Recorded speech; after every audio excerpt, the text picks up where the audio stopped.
période de survie, tu me trouveras au fond d'un bunker. J'ai que la foi pour me réchauffer le cœur. Ce monde est parti glorifier Satan. La jeunesse est folle, à quoi tu t'attends? J'aime la France, mais elle part en live. Il prépare pour le peuple des choses trop macabres. Ça pue le démon, odeur nauséabonde. Dans les esprits, l'antichrist place des bombes. J'écris des phrases extra-célestes. Mon frère, ma soeur, est-ce que tu t'élèves? As-tu le parfum de l'amour sur les lèvres? Connais-tu le nom de celui qui délivre? Je suis caché en Christ. J'ai dit bye bye à la crise. Yeux ouverts illuminés par sa parole allumée, par son esprit animé. Je serai au ciel aligné, parmi sa lignée. Pas éparpillé, mes richesses seront pas pillées, car reste empillées. Les temps sont durs, alors on reste au calme. On est sous le rocher de tous les âges. On boit au ruisseau de la vie, on cherche la face de Dieu, on médite et on prie. On rit, sous les regards du Saint-Esprit. Je me nourris plus de leurs informations. Pour ma part, je m'information. Point levé pour ma formation. Bientôt c'est l'heure, c'est notre invasion. Déterminé pour accomplir la mission pour laquelle je suis né. Déterminé, je veux affronter ces temps de guerre, le peuple vit en aîné. Le jour se lève sur ceux qui ont cru.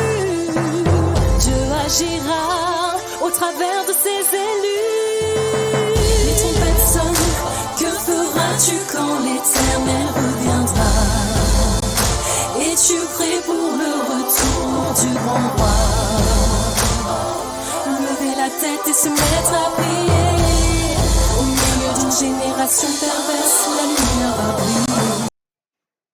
Bonjour à toutes et à tous, bienvenue pour cette nouvelle vidéo intitulée Les rétrogrades. Je répète, les rétrogrades. Donc déjà, merci aux artisans de paix sur leur musique sur période de survie. Vous pouvez retrouver bien entendu ce contenu gratuitement sur YouTube. Alors la question est posée, qu'est-ce qu'un rétrograde? Pourquoi il ne faut pas rétrograder? Alors, lorsque nous devenons chrétiens, il nous faut progresser dans la connaissance de notre Seigneur Jésus-Christ. Nous venons et nous allons de plus en plus lire notre Bible, apprendre de mieux en mieux à le connaître et grandir en Jésus-Christ. Garder de plus en plus ses commandements. L'inverse de cette croissance, c'est-à-dire la décroissance, c'est ce qu'on appelle rétrograder. Quand on est, par exemple, avec son véhicule, quand on est en troisième, on est à 50, en quatrième, on est à 70, etc., etc. Quand on est chrétien, il faut progresser de plus en plus. Si on rétrograde, on passe à la vitesse inférieure et du coup, on va de moins en moins rapidement et si vous voulez, d'un point de vue chrétien, on observe de moins en moins les ordonnances, de moins en moins les commandements de notre Seigneur. C'est-à-dire que nous rétrogradons. Bien entendu, il ne faut pas rétrograder. Le Seigneur Jésus nous l'a dit. Celui qui m'aime, c'est celui qui garde mes commandements. Donc du coup, il nous faut de plus en plus le connaître, aller de plus en plus vite et garder de plus en plus ses commandements, grandir vraiment avec la sainte parole de Dieu. Alors, je vais commencer par reposer quelques fondements. Premièrement, nous sommes tous pécheurs et nous sommes tous sauvés par la foi en Jésus-Christ. Donc, nous allons lire le premier épître aux Romains, chapitre 3, versets 9 à 24. Donc, Romains 3, premier épître aux Romains, chapitre 3, versets 9 à 18. Et on va lire d'ailleurs aussi 21 à 24. Quoi donc, sommes-nous plus excellents? Nullement, car nous avons déjà prouvé que tous, juifs et grecs, sont sous l'empire du péché, selon qu'il est écrit, il n'y a point de juste, pas même un seul. Nul n'est intelligent, nul ne cherche Dieu, tous sont égarés, tous sont pervertis. Il n'en est aucun qui fasse le bien, pas même un seul. Leur gosier est un sépulcre ouvert, ils se servent de leur langue pour tromper. Ils ont sous leurs lèvres un venin d'aspic, leur bouche est pleine de malédiction et d'amertume.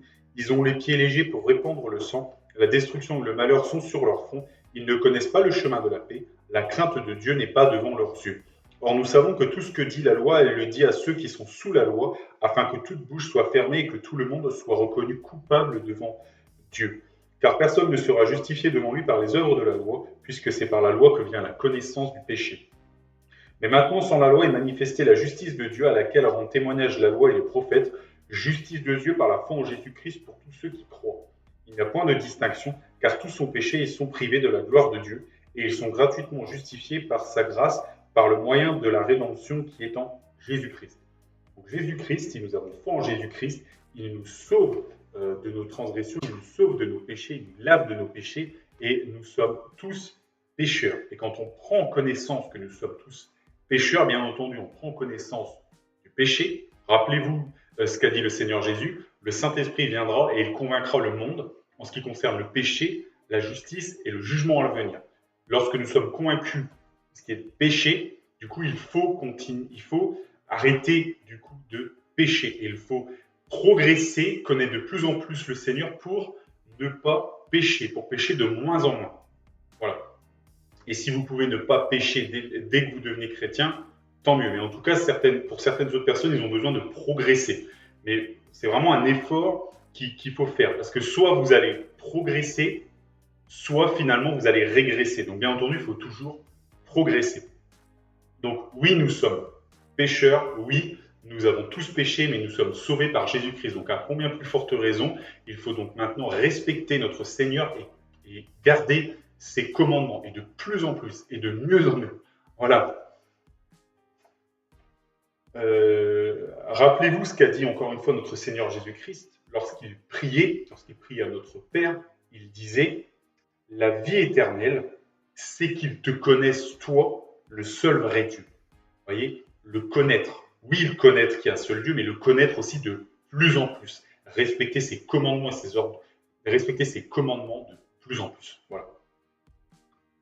Donc la question que je vous renvoie aujourd'hui, c'est connaissez-vous aujourd'hui plus le Seigneur Jésus? Connaissez-vous aujourd'hui plus ses commandements? Connaissez-vous plus aujourd'hui la sainte parole de Dieu que lorsque vous êtes devenu chrétien? La réponse devrait être oui, car il nous faut toujours progresser, progresser, progresser. Raison pour laquelle nous allons à l'église, raison pour laquelle nous ouvrons notre Bible, nous la lisons, et raison pour laquelle aujourd'hui je vous fais cette vidéo. On va lire une deuxième lecture, donc premier épître de Jean, chapitre 3, verset 8. Non, premier épître de Jean, chapitre 1, verset 3 à 8. Pardon.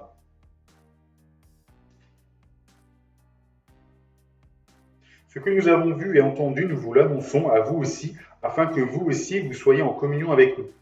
Or, notre communion est avec le Père et avec son Fils Jésus-Christ. Et nous écrivons ces choses afin que notre joie soit parfaite. La nouvelle que nous avons éprise de lui, et que nous vous annonçons, c'est que Dieu est lumière, et qu'il n'y a point en lui de ténèbres. Si nous disons que nous sommes en communion avec lui, et que nous marchions dans les ténèbres, nous mentons, et nous ne pratiquons pas la vérité. Mais si nous marchons dans la lumière, comme il est lui-même dans la lumière, nous sommes mutuellement en communion, et le sang de Jésus-Christ, son Fils, nous purifie de tout péché. Si nous disons que nous n'avons pas de péché, nous nous séduisons nous-mêmes, et la vérité n'est point en nous. Si nous confessons nos péchés, il est fidèle et juste pour nous les pardonner, et pour nous purifier de toute iniquité. Vous voyez, donc vraiment ce que disait ici l'apôtre Jean, c'est vraiment que oui, nous sommes tous pécheurs, que nous avons la rédemption par le sacrifice de notre Seigneur Jésus-Christ. Il pardonne nos péchés grâce à son sacrifice. Merci Seigneur. Mais vous voyez, il nous appelle à une communion. Et lorsque nous sommes en communion avec quelqu'un, bien entendu lorsque nous sommes en communion avec le Seigneur, nous devons respecter ses commandements. Nous ne devons pas marcher et faire n'importe quoi. Donc encore une fois, ce qui est important, c'est de naître de nouveau. Vous voyez, c'est ce qu'a dit le Seigneur Jésus à Nicodème. Il lui a dit, si un homme ne naît de nouveau, il ne peut entrer dans le royaume de Dieu. Donc oui, il faut naître de nouveau. Ça veut dire quoi, naître de nouveau? Naître de nouveau, c'est devenir une autre personne, c'est-à-dire ne plus marcher selon notre convoitise, ne plus marcher selon nos pensées, etc., mais d'être semblable, de nous rapprocher, si vous voulez, de l'image de notre Seigneur Jésus-Christ, de vivre, si vous voulez, comme il a vécu, en respectant, bien entendu, les ordonnances de la Bible, de la Sainte Parole. Et c'est ça l'objectif d'un chrétien, c'est vraiment d'accélérer et pas de rétrograder. Voilà. Vous voyez, Paul disait un jour à une église, il disait qu'il ne pouvait pas leur donner, alors vous pouvez retrouver ces citations bien entendu dans la sainte parole de Dieu, tout simplement en mettant dans Google, ça va vous ressortir les citations de la parole de Dieu.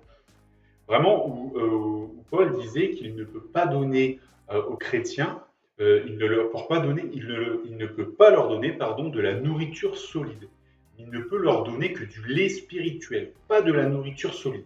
Parce que ces personnes-là n'avaient pas grandi dans la parole de Dieu, dans la connaissance de Dieu, ils en étaient restés au lait.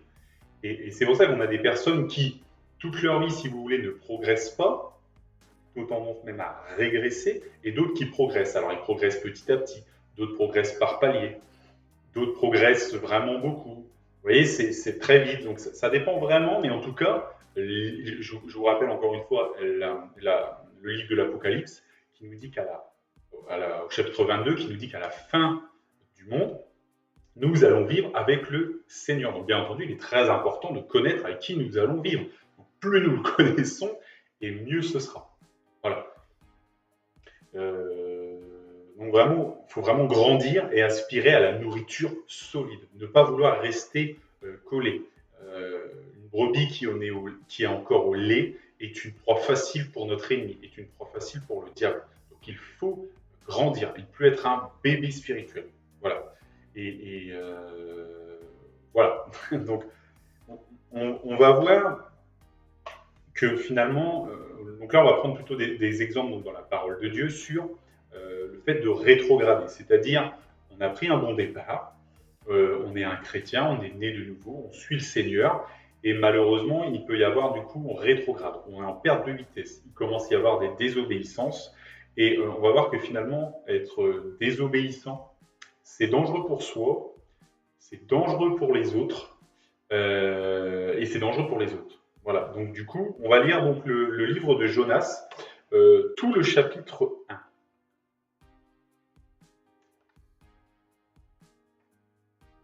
Alors, la parole de l'Éternel fut adressée à Jonas, fils d'Amital, en ces mots. Lève-toi, va à Ninive, la grande ville, et crie contre elle, car sa méchanceté est montée jusqu'à moi. Et Jonas se leva pour s'enfuir à Tarsis, loin de la face de l'Éternel. Je fais une petite pause ici. Vous voyez, le Seigneur donne un ordre à Jonas. Et Jonas ne suit pas cet ordre. Donc aujourd'hui, la parole de Dieu nous donne des instructions, nous donne des consignes, nous donne des ordres. Donc un chrétien qui ne suit pas les ordonnances du Seigneur et qui fuit et qui fait tout pour pas les suivre, c'est quelque part un Jonas. Je reprends. Et il trouva un navire qui allait, il descendit à Jaffo, et il trouva un navire qui allait à Tarsis, c'est-à-dire à l'opposé de là où il devait aller. Il paya le prix du transport et s'embarqua pour aller avec les passagers de Tarsis, loin de la face de l'Éternel. Mais l'Éternel fit souffler sur la mer un vent impétueux, et il s'éleva sur la mer une grande tempête. Le navire menaçait de faire naufrage. Les mariniers eurent peur, ils implorèrent chacun leur Dieu, et ils jetèrent dans la mer les objets qui étaient sur le navire, afin de le rendre plus léger. Jonas descendit au fond du navire, se coucha et s'endormit profondément. Le pilote s'approcha de lui et lui dit « Pourquoi dors-tu ? Lève-toi et invoque ton Dieu. Peut-être voudra-t-il penser à nous et nous ne périrons pas. » Et ils se dirent l'un à l'autre « Venez et tirons au sort pour savoir qui nous attire ce malheur. » Ils tirèrent au sort et le sort tomba sur Jonas. Donc, vous voyez, le Seigneur fait lever une tempête. Donc le navire est ballotté, etc. Tous les hommes ont peur, sauf Jonas. Jonas, pour l'instant, n'est pas dans la peur. Il tire au sort et ils se rendent compte, le sort tombe sur Jonas. Donc c'est Jonas qui est responsable de ça. Alors ils dirent, dis-nous qui nous attire ce malheur, quelles sont tes affaires et d'où viens-tu? Quel est ton pays et de quel peuple es-tu? Il leur répondit, je suis hébreu et je crains l'Éternel, le Dieu des cieux qui a fait la mer et la terre. Ces hommes eurent une grande frayeur et ils lui dirent, pourquoi as-tu fait cela? Car ces hommes savaient qu'ils fuyaient loin de la face de l'Éternel, parce qu'il le leur avait déclaré. Ils lui dirent, que te ferons-nous pour que la mer se calme envers nous? Car la mer était de plus en plus orageuse. Il leur répondit, prenez-moi et jetez-moi dans la mer, et la mer se calmera envers vous, car je sais que c'est moi qui attire sur vous cette grande tempête. Ces hommes ramaient pour gagner la terre, mais ils ne le purent parce que la mer s'agitait toujours plus contre eux. Alors ils invoquèrent l'Éternel et dirent, ô Éternel, ne nous fais pas périr à cause de la vie de cet homme, et ne nous charge pas du sang innocent, car toi l'Éternel, tu fais ce que tu veux. Puis ils prirent Jonas et le jetèrent dans la mer, et la fureur de la mer s'apaisa. Ces hommes furent saisis d'une grande crainte de l'Éternel, et ils offrirent un sacrifice à l'Éternel et firent des vœux. Donc, vous voyez, donc on a un homme de Dieu, Jonas, qui fuit la volonté du Seigneur. Et vous voyez, c'est bien ce que Jonas va leur dire, que c'est à cause de lui. Prenez-moi et jetez-moi dans la mer, et la mer se calmera envers vous, car je sais que c'est moi qui attire sur vous cette grande tempête. Donc c'est pour ça qu'il est aussi très important, quand on est chrétien, d'obéir au Seigneur, de croître dans le Seigneur et de ne pas rétrograder. Parce que quand on rétrograde, le Seigneur vient pour nous châtier, pour nous reprendre, pour refaire quelque part notre éducation. Et vous voyez, là, il y a des tempêtes, il y a des choses assez terribles qui peuvent arriver. Donc, ça peut mettre en danger aussi les personnes qui sont autour du rétrograde. Donc, c'est ça qu'il faut aussi savoir, c'est que ça peut être aussi dangereux pour eux. Voilà. Donc là, Jonas en a pris conscience, il a demandé à ce qu'il soit jeté dans l'océan. Ces hommes l'ont fait, et à l'instant où ils l'ont fait, la mer s'est calmée. Et l'Éternel a fait venir un grand poisson qui l'a mangé. Et au bout de 3 jours, il est ressorti du poisson parce qu'il s'est repenti, parce qu'il a prié le Seigneur de le sauver. Et finalement, il a été où? Il a été à Ninive et il a été annoncé la parole de Dieu. Voilà. Donc finalement, vous voyez, ça aurait été beaucoup mieux pour lui et pour aussi les autres qui ont été mis en danger qu'il y aille directement. Donc, vous voyez, c'est pour ça que c'est très important aussi d'obéir, parce qu'on ne se rend pas forcément compte de l'impact que cela peut avoir sur les gens qui sont autour de nous. D'accord? Donc encore une fois, progressez dans le Seigneur, ne rétrogradez pas. Paul disait même aux chrétiens dans l'assemblée qui péchaient ouvertement, etc., donc des chrétiens qui sont dans une église, il disait aux autres chrétiens de ne pas avoir de lien avec eux. D'aller jusqu'à ne pas avoir de lien avec eux. Pourquoi? Pour qu'ils aient quelque part de la honte, qu'ils corrigent leur conduite et qu'ils reviennent. Mais il avait aussi sûrement en connaissance et en conscience qu'un chrétien rétrograde dans une assemblée peut mettre en danger son entourage. Parce que le Seigneur va le châtier, comme un père qui aime son enfant, mais quand le Seigneur châtie son enfant, ça peut faire des tempêtes dans les océans. Donc il faut être très vigilant. En tant que chrétien, on est une lumière. Nous sommes responsables de nous-mêmes, de notre comportement par rapport à notre Seigneur, mais aussi nous sommes aussi scrutés. Une lumière est toujours regardée. Et on a un impact sur nos frères et sœurs, et on a un impact sur les gens qui nous entourent. Comme là, ça a été le cas pour Jonas. Donc soyons vigilants, ne rétrogradons pas, mais progressons. Alors aujourd'hui, malheureusement, on voit des rétrogrades de plus en plus, on en voit de plus en plus aujourd'hui. Bien sûr, le Seigneur veut les reprendre, veut les châtier, et s'ils continuent et qu'ils continuent à rétrograder, tout simplement, le Seigneur peut finir par les détruire, tout simplement. Donc, on va lire le livre Nombre, chapitre 14, versets 10 à 25. Donc, Nombre, chapitre 14, versets 10 à 25.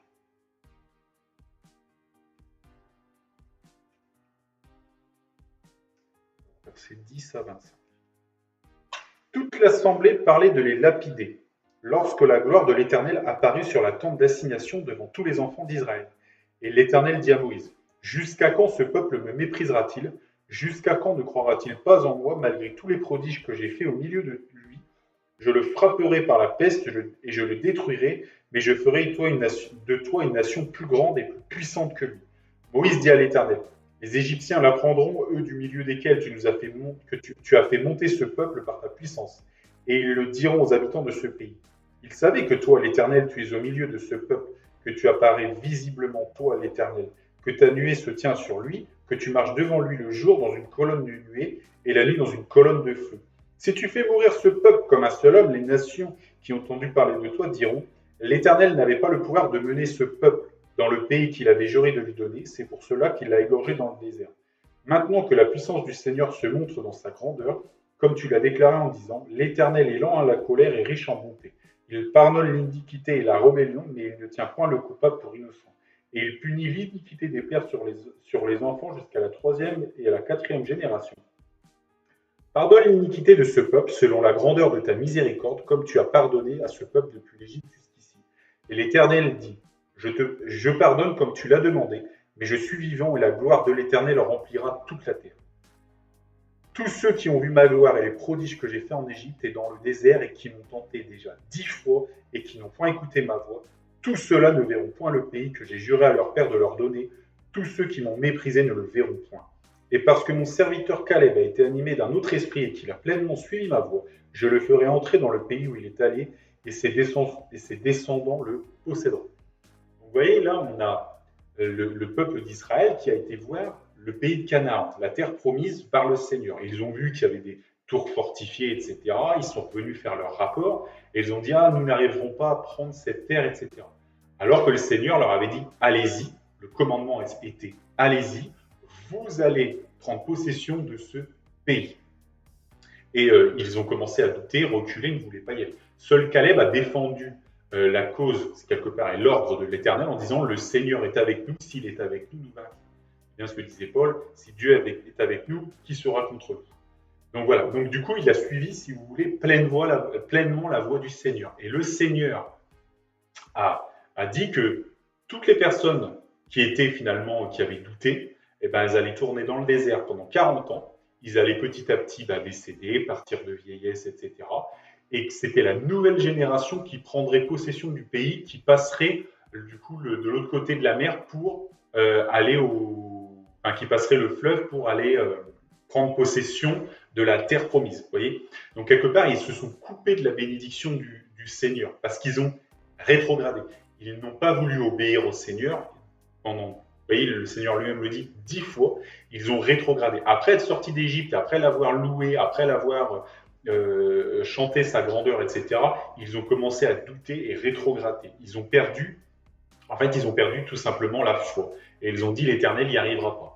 Et donc du coup, c'est bien ce que le Seigneur leur reproche, ils ont rétrogradé, ils n'ont pas cru suffisamment en lui. Et le Seigneur, lui, vous voyez, on est sauvé par le moyen de la foi, donc il faut croire en lui et il faut croître dans cette foi. Donc, du coup, encore une fois, le Seigneur va les punir et ils vont rester 40 ans, au désert. Il faut bien comprendre aussi autre chose. C'est que ces hommes et ces femmes, ils vont continuer à avoir des enfants, etc. Parce que le peuple ne va pas être décimé. Simplement, il y a une nouvelle génération qui va arriver. Donc, l'ancienne génération, petit à petit, va disparaître. La nouvelle génération va arriver. Donc, il faut quand même comprendre que l'ancienne génération, quelque part, en ayant fait cela, elle va condamner la nouvelle génération à vivre au désert pendant 40 ans. Imaginez le lendemain, il y a une femme qui a des enfants, ou un an après, finalement, cet enfant qui vient de naître va devoir rester encore 39 ans au désert, parce qu'ils sont restés 40 ans au désert. Il va devoir rester encore 39 ans au désert avant de pouvoir aller vers la terre promise par le Seigneur. Pourquoi? Parce que ses parents n'ont pas cru en la parole de l'Éternel sur le fait qu'ils pouvaient conquérir le pays. Donc vous voyez, c'est encore une fois rétrograder, c'est dangereux pour soi et c'est aussi dangereux pour son entourage. Et là, vous voyez, c'est sa famille, la nouvelle génération qui va porter les péchés quelque part de l'ancienne génération. Pas autant que la génération qui a transgressé, bien sûr, entendu, mais en tout cas autant que ils vont porter quelque part une peine à cause de leur père, voilà, à cause de leurs parents. Je fais aussi une petite, alors ça c'est une petite parenthèse, on sort un peu du thème aujourd'hui de ne pas rétrograder, mais vous voyez, l'Éternel a même dit, Dieu a dit qu'il allait détruire le peuple et qu'il allait faire de Moïse, quelque part, une grande nation. quelque part, le Seigneur a commencé à dire qu'il allait recommencer ce qu'il avait fait quelque part avec Abraham et qu'il allait refaire quelque part de Moïse une grande nation, puisque Moïse est fils, à un moment donné, et dans la lignée d'Abraham, donc du coup, il peut refaire de Moïse une grande nation. Et ses enfants posséderont finalement le pays après. Vous voyez, le Seigneur ici, vous voyez, il va accomplir sa parole, il va accomplir ses promesses, il va accomplir ses prophéties. Mais vous voyez, ce que je veux vous expliquer ici, c'est qu'il y a une marge de manœuvre dans l'application de ces prophéties. Et si le Seigneur aurait voulu faire que ce peuple ne possède pas le pays et que ce soit Moïse et sa postérité qui possèdent le pays, bah, il continue à appliquer sa parole qui était que Abraham aurait un nombre conséquent d'enfants qui posséderont un pays, qui posséderont le pays qu'il lui avait promis. Vous voyez, donc un chrétien, un enfant de Dieu peut marquer aussi peut rentrer dans les promesses du Seigneur et peut marquer son empreinte dans les promesses du Seigneur selon la volonté de Dieu. Vous voyez, là Moïse a dit que non, il a prié le Seigneur, il a demandé miséricorde et donc le Seigneur il est resté à son plan A de dire voilà on va rester avec ce peuple mais une nouvelle génération. Alors qu'il aurait pu encore une fois dire bah non finalement il était parti pour dire son plan B, bah, c'est Moïse qui va du coup conquérir avec ses enfants la terre promise. Vous voyez, donc, et on restait pourtant dans l'accomplissement de toutes les promesses, mais c'est juste que c'était un petit peu décalé dans le temps, etc. Et encore. Donc vous voyez, vraiment, encore une fois, on a en tant qu'enfant de Dieu aussi on peut mettre notre empreinte dans la parole de Dieu, enfin, dans l'accomplissement de l'œuvre de Dieu. On peut être utilisé par le Seigneur dans l'accomplissement de cette parole. Et vous voyez, Moïse, il a été utilisé pour sortir le pays d'Égypte, et pour ces prophéties-là, il aurait pu aussi être utilisé pour faire des enfants et pour que ces enfants conquièrent le pays, la terre promise pour le peuple d'Israël. Voilà. Fin de la parenthèse.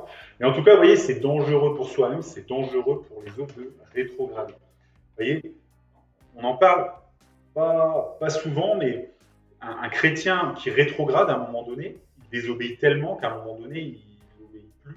Et s'il désobéit trop, eh ben, il peut sortir de la grâce du Seigneur. Il peut, du coup, ne plus être sauvé par la grâce, par la foi la grâce du Seigneur, par la foi qui est en Jésus-Christ. Vous voyez, l'apôtre Paul va écrire un jour, Démas m'a abandonné par amour du siècle présent. C'est-à-dire que Démas, qui accompagnait l'apôtre Paul, qui a vu tous ces miracles, qui marchait avec l'apôtre Paul, eh ben, il a fini par l'abandonner et il l'a laissé. Vous voyez, et ça, c'est terrible, mais ça montre jusqu'où peut aller le fait de rétrograder. On a aussi l'histoire de Balaam et Balak, où le prophète a vraiment rétrogradé et était parti vraiment, il était en communion avec le Seigneur, à une désobéissance parce qu'il voulait de l'argent. Et voilà. Donc, je vous laisse relire cette parole. Et vous voyez, cette rétrogradation du prophète a eu aussi pour conséquence que les enfants d'Israël ont péché. Et donc, du coup, le Seigneur a châtié aussi Israël. Vous voyez ? Donc, encore une fois, responsabilité pour soi, responsabilité personnelle pour son salut et responsabilité mutuelle pour les autres. Donc, c'est pour ça qu'il ne faut pas rétrograder, il faut progresser en Jésus-Christ et pour cela, il nous faut lire notre parole. Voilà, c'est très important. On a aujourd'hui un des exemples, si vous voulez, le plus criant du fait de rétrograder, c'est l'Église catholique. L'Église catholique, elle a rétrogradé. Peut-être qu'à l'époque, dans les premiers, 4e, 5e siècle, je ne sais pas, peut-être que là, ils avaient vraiment foi, etc., au Seigneur Jésus-Christ, mais petit à petit, cette foi en notre Seigneur Jésus-Christ s'est transformée en foi en Marie. Et aujourd'hui, ils ont presque plus foi en Jésus-Christ, ils ont foi en Marie. Et vous voyez, et pourtant, quand vous lisez l'Ancien Testament, vous voyez, l'avertissement que dit toujours le Seigneur, c'est de ne pas faire d'image taillée, de ne pas faire d'idoles, de ne pas les associer au Seigneur, etc. Et vous entrez aujourd'hui dans une église catholique, vous avez une image qui représente les saints, une image qui représente Marie, une image qui représente le Seigneur. Ben, vous voyez, on est complètement dans l'idolâtrie totale. Et pourtant, le Seigneur Jésus avait été clair. Il avait dit, une femme avait dit à l'Évangile de Luc, chapitre 10, verset 25, elle avait dit « Heureuse les mamelles qui t'ont allaité, heureuse le sein qui t'a porté. » Et Jésus a dit « heureux plutôt ceux qui écoutent la parole de Dieu et qui la gardent. Vous voyez, c'est ceux qui gardent la parole de Dieu, c'est-à-dire la foi en Jésus-Christ. C'est-à-dire, par exemple, 1er épître à Timothée, chapitre 2, verset 5, il nous dit « Car il y a un seul intercesseur entre Dieu et les hommes, Jésus-Christ homme. » C'est Jésus-Christ qui nous justifie, c'est Jésus-Christ qui a été à la croix, c'est pas Marie. Et Jésus-Christ l'a dit lui-même. Heureux ceux qui gardent la parole de Dieu. Et la parole, c'est quoi? C'est que Jésus-Christ porte nos péchés. C'est déjà dit dans le livre d'Ésaïe, etc. C'est grâce à ça c'est grâce à son sacrifice, grâce à la foi en lui, que nous sommes sauvés par son sacrifice. Voilà, c'est Jésus-Christ. Le plan de Dieu, c'est Jésus-Christ. L'agneau de Dieu qui ôte le péché du monde, c'est Jésus-Christ. C'est ça la Bible, la sainte parole de Dieu. Et vous trouvez, et aujourd'hui, l'Église catholique a rétrogradé parce qu'elle est partie, elle a quitté Jésus-Christ, elle est partie vers Marie. Et vous savez, beaucoup de catholiques disent aujourd'hui, oui, mais Marie est la mère de Dieu, blablabla. Si vous lisez alors je suis désolé, mais c'est une erreur. Si vous lisez la parole de Dieu, si vous lisez un jour, Marie, Joseph, ses frères et ses sœurs, Jésus-Christ, sont venus le chercher. Et un homme a dit, ta mère et tes frères sont dehors et ils te cherchent. Et Jésus-Christ a dit, qui sont ma mère et qui sont mes frères? Celui-là seul qui fait la volonté de mon Père. C'est-à-dire que les gens qui sont ses frères, qui sont sa mère, en fait, c'est les gens qui appliquent la parole de Dieu. Et qu'est-ce que dit la parole de Dieu? La parole de Dieu dit, car il y a un seul intercesseur entre Dieu et les hommes, Jésus-Christ, homme. Elle nous dit que Jésus-Christ, c'est lui qui a vaincu à la croix pour porter nos péchés. Merci Seigneur. Et vous voyez, il l'a dit lui-même, c'est-à-dire que même cet argument-là ne peut pas tenir le fait sur Marie. Et même Marie elle-même disait que le Seigneur a baissé ses yeux sur la bassesse de sa servante. Vous voyez, donc on est très loin aujourd'hui de l'image qui est véhiculée par les catholiques, et certains catholiques parlent aujourd'hui de l'évangile de Marie. Et encore une fois, l'Épître aux Galates nous dit quand un ange du ciel vous annoncerait un autre évangile, sous-entendu là en tout cas évangile de Marie, que celui que nous vous annoncez, qu'il soit maudit. Donc, maudit, anathème, ça veut dire qu'il soit maudit. Donc vous voyez, c'est encore une fois, on a vraiment des avertissements, et les catholiques, comme ils ne lisent plus la parole, comme ils s'éloignent de plus en plus, en tout cas pas tout le monde, mais en tout cas certains, du coup ils rétrogradent. Et quand ils rétrogradent, c'est dangereux pour eux et c'est dangereux pour les autres. On va lire un livre de l'Apocalypse 17. Alors, Apocalypse 17, nous allons lire le chapitre. Alors, je vais peut-être m'arrêter à un moment donné, je vais voir, mais en tout cas, on commence. Puis un des 7 anges qui tenait les 7 coupes vint, et il m'adressa la parole en disant « Viens, je te montrerai le jugement de la grande prostituée qui est assise sur les grandes eaux. C'est avec elle que les rois de la terre se sont livrés à la débauche, et c'est du vin de sa débauche que les habitants de la terre se sont enivrés. » Donc du coup, on a quoi? On a une prostituée. Alors une prostituée, c'est quoi? C'était une femme, une épouse, qui commence à tromper son mari, voilà, contre de l'argent, etc. Donc on a un jugement pour cette prostituée. Alors, question, c'est quoi le jugement? Et deuxième question, c'est qui la prostituée? Il me transporta en esprit dans un désert, et je vis une femme assise sur une bête écarlate, pleine de noms de blasphème, ayant 7 têtes et 10 cornes. Cette femme était dévêtue de pourpre et d'écarlate, et parée d'or, de pierres précieuses et de perles. Elle tenait dans sa main une coupe d'or, remplie d'abominations et des impuretés de sa prostitution. Sur son front était écrit un nom, un mystère, Babylone la Grande, la mère des prostituées et des abominations de la terre. Et je vis cette femme, ivre du sang des saints et du sang des témoins de Jésus, et en la voyant, je fus saisi d'un grand étonnement. L'ange me dit, « Pourquoi t'étonnes-tu? Je te dirai le mystère de la femme et de la bête qui la porte, qui a les 7 têtes et les 10 cornes. La bête que tu as vue était et elle n'est plus. Elle doit monter de l'abîme et aller à la perdition. Et les habitants de la terre, ceux dont le nom n'a pas écrit dès la fondation du monde dans le livre de vie, s'étonneront en voyant la bête parce qu'elle était et qu'elle n'est plus, et qu'elle reparaîtra. C'est ici l'intelligence qui a de la sagesse. Les 7 têtes sont 7 montagnes sur lesquelles la femme est assise. Ce sont aussi 7 rois.